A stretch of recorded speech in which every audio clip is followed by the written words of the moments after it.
Welcome everyone to Mindset Monday. My name's Denise, Zack, and I will be your host today. I'm your host every day we have the Mindset Monday podcast.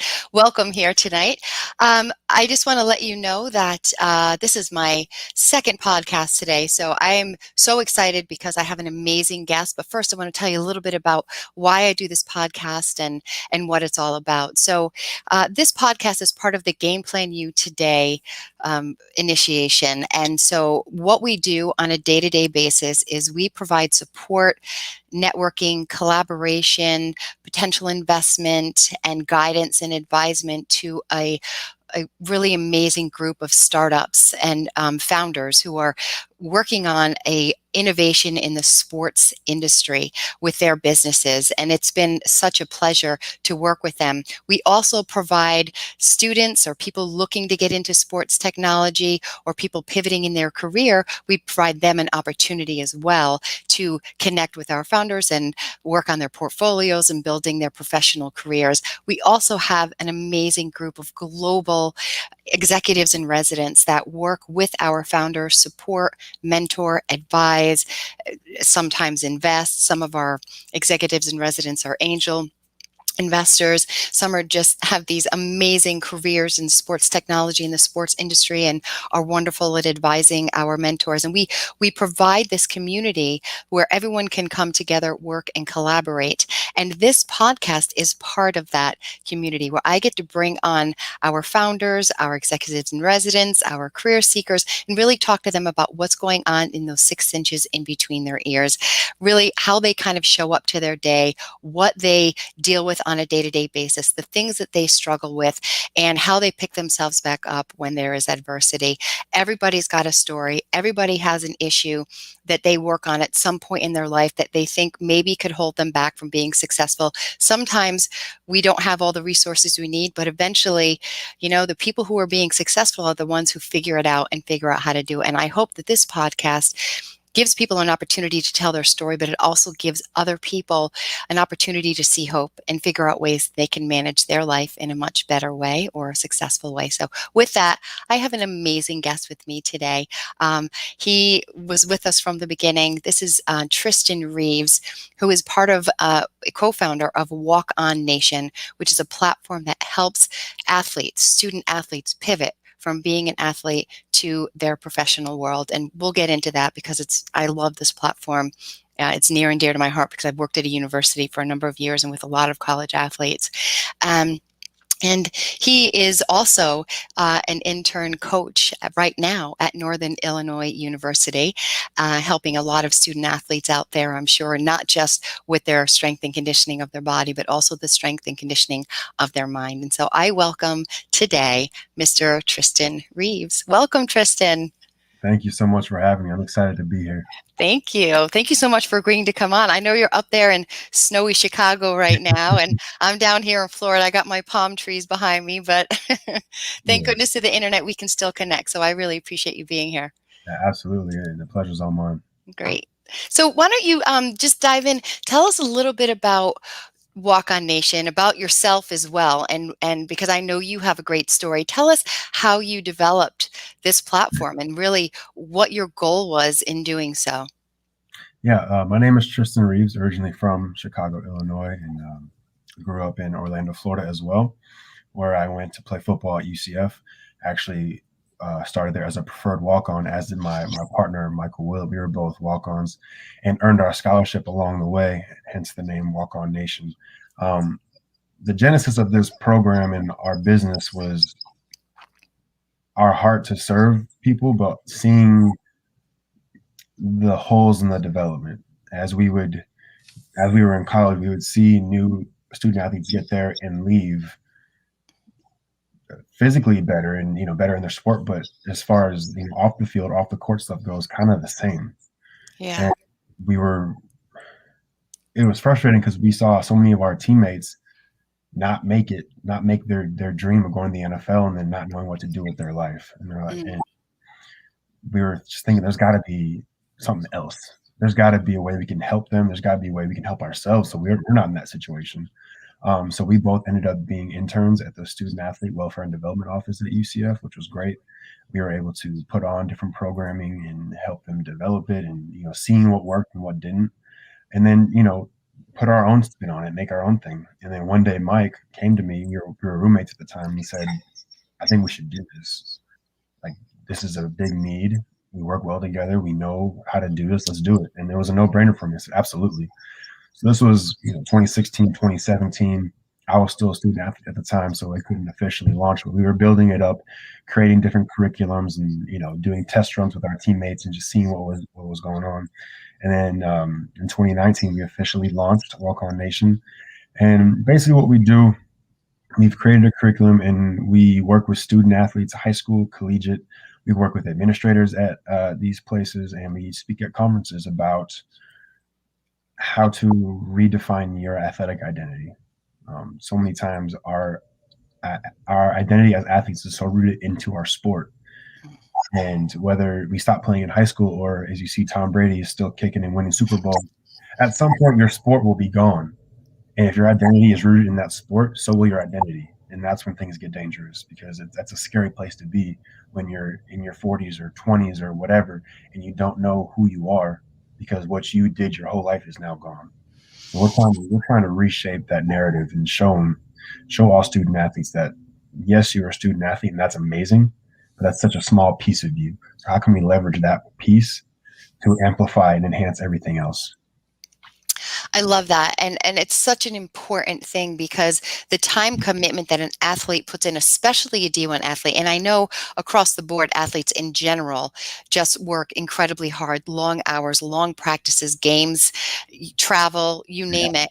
And there isn't a lot of time for anything else. So how do you develop any other aspect of who you are as a person, let alone as a professional, right? So the fact that you all paid attention to this and noticed it, I think says a lot about who the two of you are. And I know I had Michael on here a few months back, and it was great to talk with him as well. So, but tell me about your journey. You were a walk-on, right? You were a Mhm. walk-on at U Florida, right? Can you tell us a little bit about that?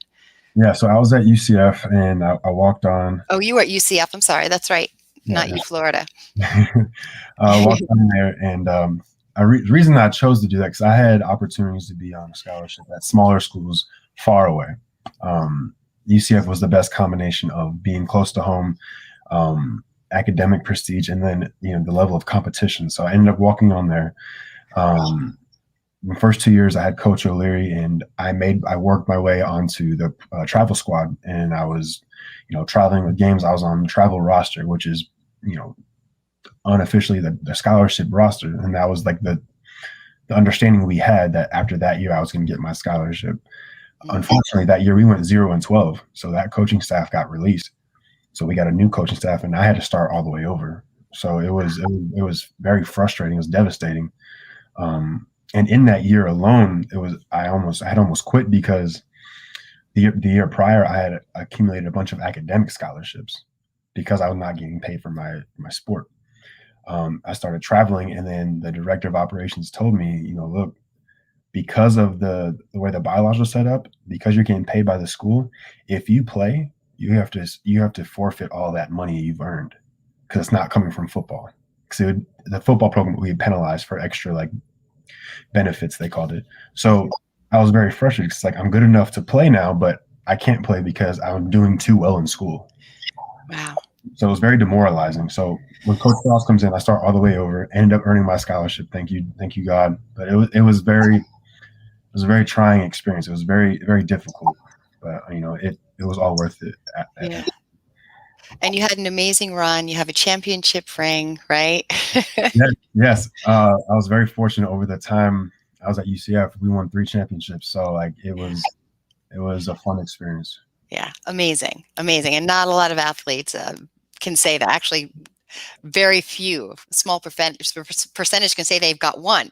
But the Right. fact that you have 3, I think, is pretty impressive, not only to the team, but to the individuals that make up that team, right? Because everyone is a piece of that success for sure. Yeah. Um, but so let's talk about this a little, diving in a little bit deeper, right? So now you've played for 4 years. Were you there 4 years, or was it 5? I played for 5 years. I redshirted my first year. Yeah, I was going to say a lot of athletes red shirt. So you now you're done, right? And I worked with the football team at Southern Connecticut State University, and they wanted me to come in and do yoga and meditation, and they're like, "Well, we only have a certain number of hours a week with these guys, and we have to be diligent about." So I know that every second of your day is planned and scheduled away, right? That I Yeah. think maybe you get Sundays off after film, but there's just not a lot of time. So now you're graduating, right? And how do you, and yeah, you've got your major, but how do you figure out what it is that you want to do with your life? Most students would intern at some point, right? Or do some experiential stuff even over the summer, get jobs, but that's not the kind of stuff that you could do. So how did you manage that?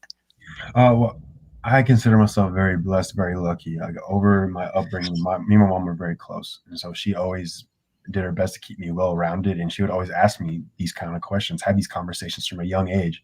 So I was in a position where I was still in college, and I was starting to realize I don't whether I was good enough in NFL, I don't know, but I didn't. That wasn't my dream anymore.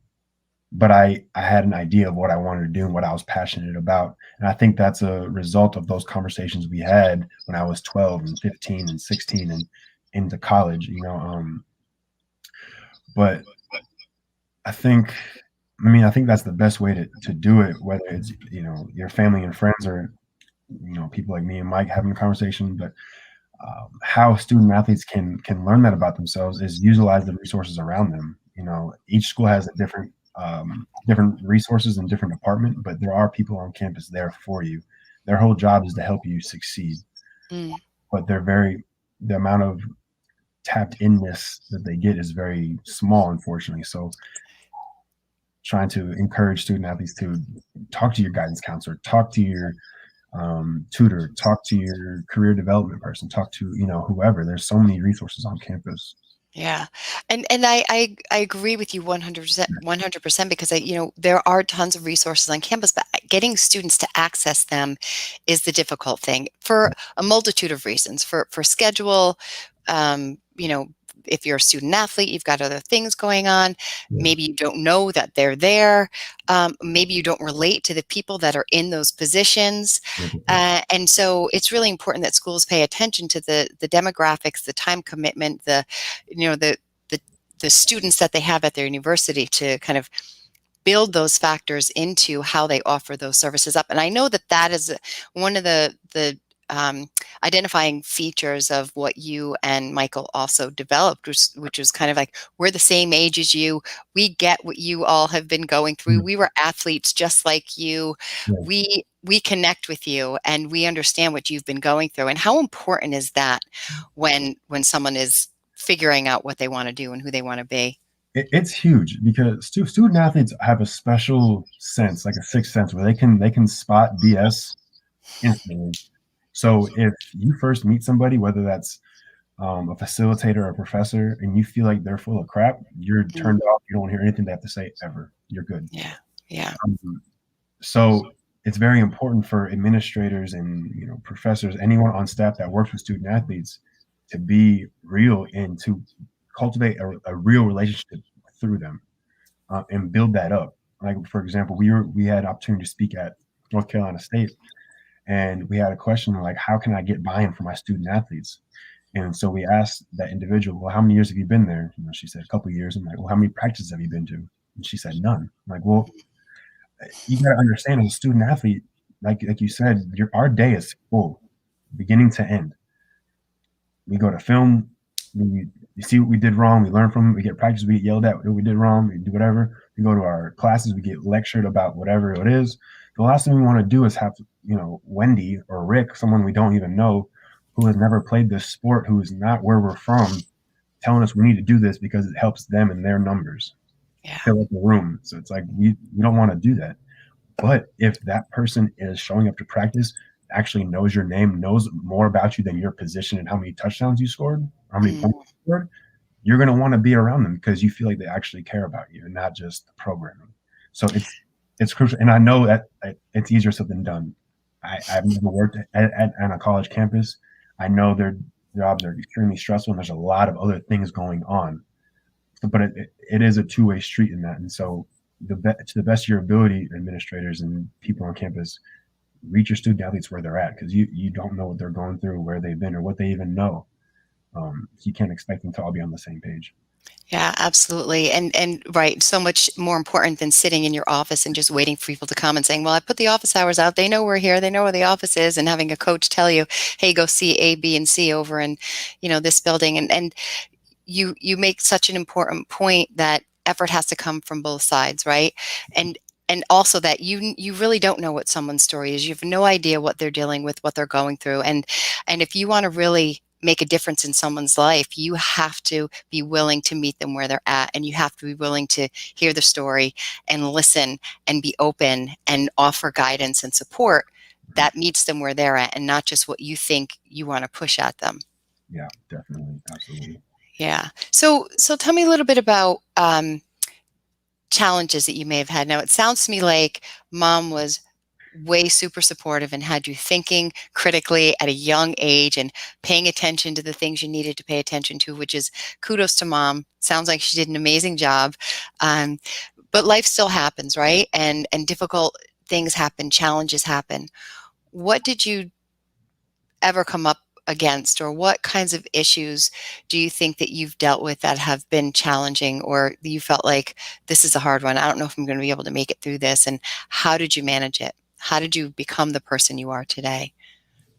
Um, yes, big credit to my mom. She's the best. She's amazing.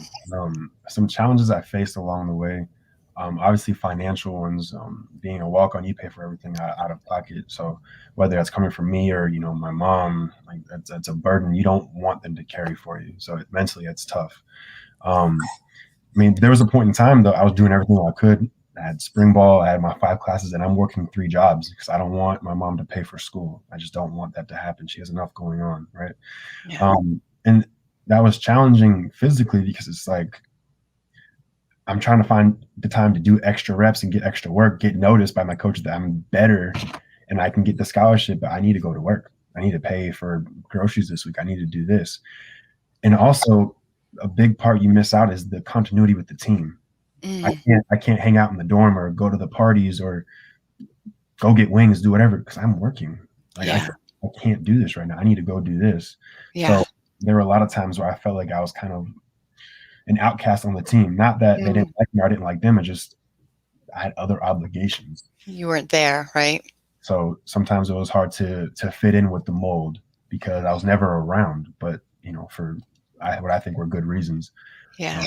so it can be challenging on many different levels. How did you how did you manage that? I mean, that can be such a wear and tear, not even just physically, right? You're a strong, young, healthy man. So, that, yeah, I'm sure you were tired and there were difficult days, but the mental drain of that is the piece that like sticks out for me. Like, how did you how did you keep yourself going? What kinds of things did you say to yourself? Well, one thing I realized, it was probably about my second year going into my third year. That was huge for me. That changed everything. I realized because before that, the first 2 years, everything I was doing, all the jobs and the stuff was for football. Like everything was for football. My whole life revolved around football, and I was not getting the results I needed from football. So I was very depressed. I was very angry. Mm, And I took a step back and realized like that football is not the answer. mm, It may be a solution. It may be one vehicle, one avenue to get to where I'm going, but what is the real end goal? hmm, When I was able to, discern what that was, it made everything else easier because it wasn't for just football. It was for my future. It was mhm. for my mom. It was for where I am now, my career. It's Yeah. picture so much bigger than just football. Yeah. And that is, I mean, it's such an amazing thing to be aware of, for you to acknowledge, first of all, and be aware that you were feeling some depression and some anger as a result of feeling like you were on a hamster on a treadmill. You were just going, going, going, going. But for you to be able to take a step back and observe your process and be like, okay, hang on a minute. I'm overwhelmed right now, but what am I trying to do here? I'm Yeah. sure that again we can kind of go back to mom and her support of you and how she helped you in those in those instances. But it's also a testament to who you are as a person. Probably some of the training you got as an athlete to be mentally strong, but Mhm. to be able to say to yourself, "Hold on, what are my goals?" and let me align my focus with those goals. Mhm. And what changed when you did that? Like, did you actually just change your perception, or did you change your jobs, or like what did you actually shift that made that felt better? Um, well, when I made that realization, I took a lot of pressure off me to perform because I'd be so wound up. Like every rep has to be absolutely perfect, or else my chances are gone. Yeah. Um, Not that I stopped working hard. I kept working as hard as I could, but I understood that it's bigger than just this. It's bigger than just what's on the field. I started. That's when I got into my faith. That's when I, got baptized. That's when I started going to FCA and to church consistently, and trusting in a bigger picture, trusting in a bigger plan than just what I had for football. You know, but I took the approach of how can I help people? How can I use my platform as a football player here at UCF to help the community, help my teammates, help my friends that are back home? Like how can I do that? Let me focus on that, and Yeah. that's when everything started falling into place and being better for me. I love that. They always say if you want to feel better, do something for somebody else, right? Help someone else. And it sounds like your perspective really shifted, but that the weight came off of you because you were believing in your faith. You let your faith guide you, and you also let your faith, you trusted in your faith that you were making the right decisions or getting guidance through your faith that, you know, things are going to be okay, and I'm going to be okay. And let me just help others and things will work out the way that they need to. And I love that. I just think that's such a powerful thing for people to, to have at their disposal. A lot of people don't have that. Yeah, absolutely. And if I could just add one more thing to that, it like you said, it was a perspective shift. Is I was throwing a bunch of pity parties for myself and like this is not going well, this is not going well. And I'm looking around, I just realized how many blessings I have, like my mom's support and my friends. I'm on a team. I'm at a university. I'm healthy. I have food and water. I have clothing. I have a place to live. Like I have all these things that I was taking for granted because one thing wasn't going how I wanted to. Yeah. I started seeing like this is I'm living the life right now. It just made things putting this into perspective. Yeah, that's amazing. And it's so important. Our mindset and how we show up to our day dictates everything. And you use your faith, you use your mental resilience, and you use your perspective.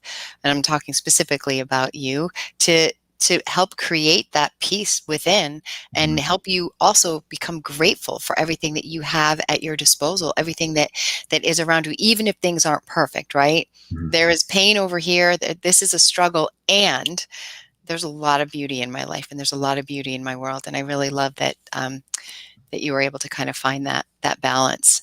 Absolutely, yeah. Yeah. So so you're up now in Chicago, right? Mhm. Looking, what's going on right now with Walk On Nation? How are you guys progressing? I know you recently partnered with LRT Sports and are doing some work with them. Tell us a little bit about what's happening with Walk On Nation, because let me just back up for a second. I love what you all do with student athletes because you provide so much needed support. For students, like we said before, who feel lost, who feel like they don't have guidance, and who feel like, they don't know which step to take, which way to go, or how to kind of move forward in their life. So I think that the platform is so important and so needed, especially in the world that we're in today that adds so much unnecessary pressure to our Mhm. young adults. Yeah, thank you very much. Yeah. Uh, what we're doing now, we're focusing a lot on our podcast right now, putting out a lot of episodes, a lot of just content for student athletes to listen to and just to be involved with. Because we're not able to go to their campus, talk to them in person. We're also doing a lot of virtual workshops, virtual activities. That would be similar to what we would do when we were on campus with Yeah. them, obviously talking to a screen and not hand to hand stuff. But Yeah.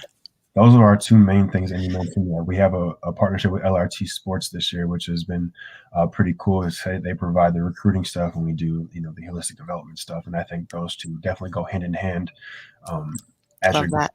recruiting process. So um, our focus and how it's been with the pandemic and sports being canceled and coming back on and recruiting, all that, is just to be a support system for student athletes, be an advocate for them, be representative for them, whatever they need.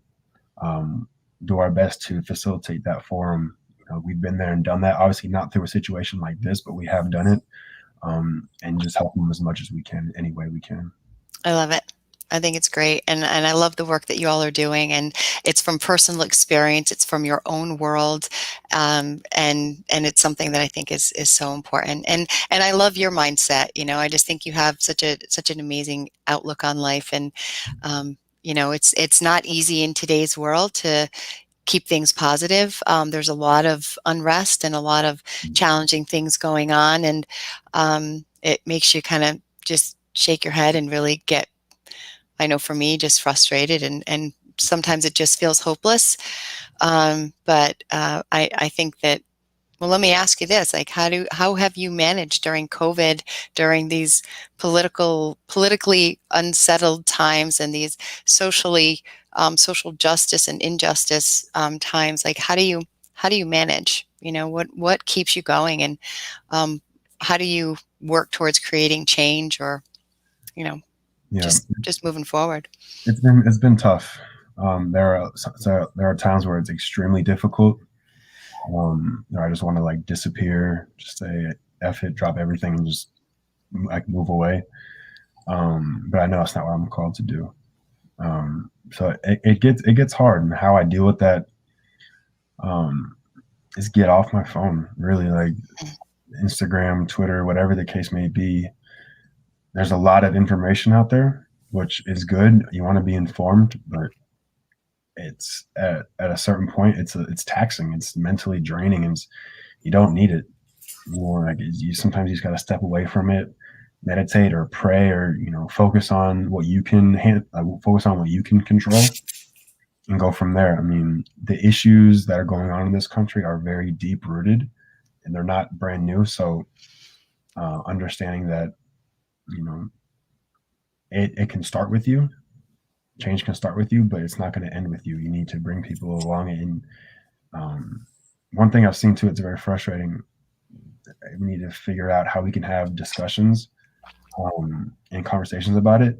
Even if there's disagreements, it doesn't mean you're enemies. Like there can be different points of view. Um, you can respect each other's points of view and work from there. It doesn't have to be someone's always fighting against somebody. Yeah. I really think it's a defense mechanism. I think everyone's just so drained and hurt and just sad that that's how they defend themselves. So um, I think the world, especially America, right, we will always need like kind of a timeout and like a healing process. Yeah, I couldn't agree more. I think COVID pandemic fatigue is real. I think people are at their wits' end. I think they feel overwhelmed. Their ceiling, their level for tolerance is just completely sunk down, and they're not able to kind of operate and function the way that they maybe normally would. And sometimes that isn't even a great space. So you've got all of these other things kind of pushing on us, and then add, like you said, social media into the middle of everything, and it just, Mm-hmm.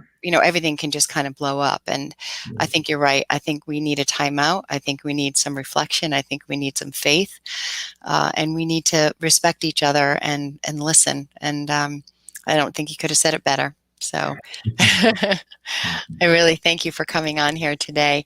I really appreciate your time and your honesty, and your willingness to share your story and your expertise around being a student athlete and taking it to the next level, right? This is how people can get in touch with you. This is your LinkedIn right here, right? Yeah. And then Walk On Nation and your email so people can get in touch with you, right? Absolutely. Yes. All right. Awesome. And then any student athlete that needs some support, is looking for something, they go to the website or email you, and you guys will be able to kind of guide them through a process. Yeah, absolutely. You can email me. My partner's email is on the website that's listed below, or you can message us directly on social media. Whatever you need, we'll be there for you. Awesome. I love it. And the social media, LinkedIn right here. Perfect. And I just want to thank you again for being here, for your insight, for your time. I wish you the best. Wherever the road leads you, wherever you go, I know that you'll be successful, and I hope we stay connected. And I'm going to throw my hat into the ring. If you ever need some support with your athletes, if you want me to come in and do any workshops or anything with them, just give me a call. I'm going to volunteer my support there. If you want me That's to help out with mindset or meditation or anything. Thank you so much. I appreciate that, and I appreciate you having me on the show. You're welcome. Very welcome. And if you all want to get in touch with me, best to email me or check us out at gameplanu.org. If you like what you heard today, if you want to hear more, click that subscribe button, click that like button. It helps us a lot. It lets us know that you all are listening and watching. Really appreciate you being here again, Tristan. And we're going to send it out today. We're going to just say goodbye, tell everybody to have a good night, and we'll see you next time on Mindset Monday. Tristan, have a great rest of your week, and we'll see you soon. Take care. You as well. Thank you. You're welcome.